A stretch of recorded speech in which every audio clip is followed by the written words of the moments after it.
Hello hi friends, welcome to my YouTube channel Pushpa ಓಲಾ ಗ್ಯಾಸ್ ಕನ್ನಡ. ಇವತ್ತೊಂದು ಚಟ್ನಿ ಮಾಡ್ತಾ ಇದ್ದೀನಿ. ಅಂದರೆ ಇದು ಅನ್ನಕ್ಕೆ, ರೊಟ್ಟಿಗೆ ಮತ್ತು ಚಪಾತಿಗೆ ಒಂದೇ ಕಾಂಬಿನೇಷನ್ ಮಾಡುವಂತಹ ಚಟ್ನಿ ಅಂತ ಹೇಳ್ಬೋದು. ಬಟ್ ಇದು ತುಂಬ ಚೆನ್ನಾಗಿ ಆಗ್ತದೆ, ಎಲ್ಲದಕ್ಕೂ ಕಾಂಬಿನೇಷನ್ ಆಗ್ತದೆ. ತುಂಬ ಟೈಮ್ ಕೂಡ ಹಿಡಿಯೋದಿಲ್ಲ. ಅದು ಹೇಗೆ ಮಾಡೋದನ್ನು ನೋಡೋಣ ಬನ್ನಿ. ನಾನು ಕೆಂಪು ಮೆಣಸಿನಕಾಯಿ ತೊಗೊಂಡಿದ್ದೇನೆ. ಹಣ್ಣು ಮೆಣಸಿನಕಾಯಿ ಅಂತಲೇ ಹೇಳ್ಬೋದು. ಒಣಗಿದ ಮೆಣಸಿನಕಾಯಿ ಅಲ್ಲ, ಅಂದರೆ ಗಿಡದಲ್ಲಿ ಕೆಂಪಾಗ್ತದೆ ಅಥವಾ ಮನೆಗೆ ತಂದಂಥ ಮೆಣಸಿನಕಾಯಿ ಕೂಡ ಕೆಂಪಾಗ್ತದೆ ಅಲ್ಲ, ಅಂಥ ಮೆಣಸಿನಕಾಯಿನ ತೊಗೊಂಡಿದ್ದೀನಿ. ಅದನ್ನು ಕ್ಲೀನಾಗಿ ತುಂಬೆಲ್ಲ ತೆಗೆದು ತೊಳೆದು ಇಟ್ಕೊಂಡಿದ್ದೇನೆ. ಮತ್ತು ಹಂಚುಕಾಯಲಿಕ್ಕೆ ಇಟ್ಟು ಹಂಚು ಮೇಲೆ ಹಾಕಿದ್ದೇನೆ. ಹಾಗೆ ಇವಾಗ ಚೆನ್ನಾಗಿ ಫ್ರೈ ಮಾಡಬೇಕು. ಚೆನ್ನಾಗಿ ಫ್ರೈ ಮಾಡಿದರೆ ಚೆನ್ನಾಗಿ ಬರ್ತದೆ, ಚಟ್ನಿ ಕೂಡ ಚೆನ್ನಾಗಿ ಆಗ್ತದೆ. ಮತ್ತು ಅದಕ್ಕೆ ಸ್ವಲ್ಪ ಫ್ರೈ ಮಾಡ್ತಾ ಇದ್ದೀನಿ. ಅದಕ್ಕೆ ಸ್ವಲ್ಪ ಎಣ್ಣೆ ಹಾಕಿ ಫ್ರೈ ಮಾಡಬೇಕು. ಎಣ್ಣೆ ಹಾಕೋದ್ರಿಂದ ಚಟ್ನಿ ಚೆನ್ನಾಗಿ ಕಲರ್ಫುಲ್ಲಾಗಿ ಬರ್ತದೆ, ಕೆಂಪಾಗಿ ಚೆನ್ನಾಗಿ ಕಾಣ್ತದೆ ನೋಡಲಿಕ್ಕೆ. ಮತ್ತು ತಿನ್ನಲಿಕ್ಕೆ ಕೂಡ ಚೆನ್ನಾಗಿ ಟೇಸ್ಟ್ ಬರ್ತದೆ. ಹಾಗಾಗಿ ಎಣ್ಣೆ ಹಾಕಬೇಕು.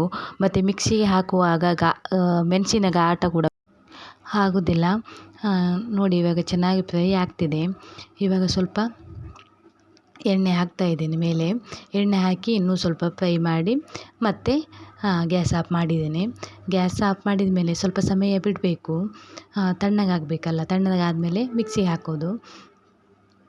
ಫಸ್ಟ್ ಟೈಮ್ ನಮ್ಮ ಚಾನಲ್ ನೋಡ್ತಾ ಇದ್ದರೆ ಪ್ಲೀಸ್ ಸಬ್ಸ್ಕ್ರೈಬ್ ಮಾಡಿಕೊಡಿ, ಬೆಲ್ ಬಟನ್ ಆನ್ ಮಾಡಿ, ಆಲ್ ಅಂತ ಕ್ಲಿಕ್ ಮಾಡಿ, ಪ್ಲೀಸ್ ಸಪೋರ್ಟ್ ಮಾಡಿ. ಇವಾಗ ಇದು ತಣ್ಣಗಾಗಲಿಕ್ಕೆ ಬಿಡ್ತಾ ಇದ್ದೀನಿ. ಮತ್ತು ಇವಾಗ ಇದಕ್ಕೆ ಏನೇನು ಬೇಕಂತೇಳಿ ನೋಡೋಣ. ಫಸ್ಟ್ ಆಫ್ ಆಲ್ ಬಂದುಬಿಟ್ಟು ಜೀರಿಗೆ ಹಾಕಬೇಕು. ಮತ್ತು ಬೆಳ್ಳುಳ್ಳಿ, ರುಚಿಗೆ ತಕ್ಕಷ್ಟು ಉಪ್ಪು, ಹುಣಸೆಹಣ್ಣು ಮತ್ತು ಬೆಲ್ಲ. ಅಂದರೆ ಬೆಲ್ಲ ಹಾಕೋದ್ರಿಂದ ಚಟ್ನಿ ಚೆನ್ನಾಗಾಗ್ತದೆ. ಮತ್ತು ಹುಳಿ ಹಾಕೋದ್ರಿಂದ, ಹುಣಸೆ ಹುಳಿ ಹಾಕೋದ್ರಿಂದ ಚಟ್ನಿ ಕೆಡುವುದಿಲ್ಲ. ಕೆಂಪು ಚಟ್ನಿ ಎಷ್ಟು ದಿನ ಇಟ್ಟು ಕೂಡ ಕೆಡುವುದಿಲ್ಲ. ಹಾಗಾಗಿ ಹುಳಿ ಹಾಕಬೇಕು.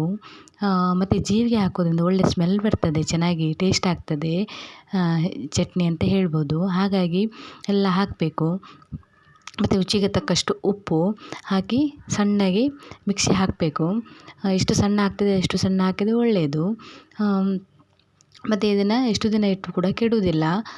ಮತ್ತು ಚೆನ್ನಾಗಿ ಇರ್ತದೆ, ಟೇಸ್ಟ್ ಕೂಡ ಆಗ್ತದೆ. ಇದನ್ನು ಚಪಾತಿಗೆ ಮತ್ತು ರೊಟ್ಟಿಗೆ ಅಥವಾ ಅನ್ನಕ್ಕೆ ಕೂಡ ನಾವು ಉಣ್ಬೋದು. ಮತ್ತು ಇದರ ಮೇಲೆ ಸ್ವಲ್ಪ ತುಪ್ಪ ಅಥವಾ ಎಣ್ಣೆ ಹಾಕಿ ಊಟ ಮಾಡ್ಬೋದು.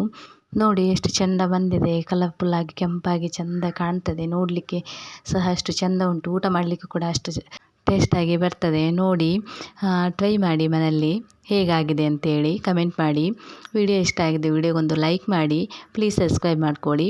ಚಟ್ನಿ ಹೇಗಾಗಿದೆ ಕಮೆಂಟ್ ಮಾಡಿ, ಶೇರ್ ಮಾಡಿ. Okay bye. ಮತ್ತೊಂದು ಹೊಸ ವಿಡಿಯೋ ಒಂದಿಗೆ ಸಿಗೋಣ.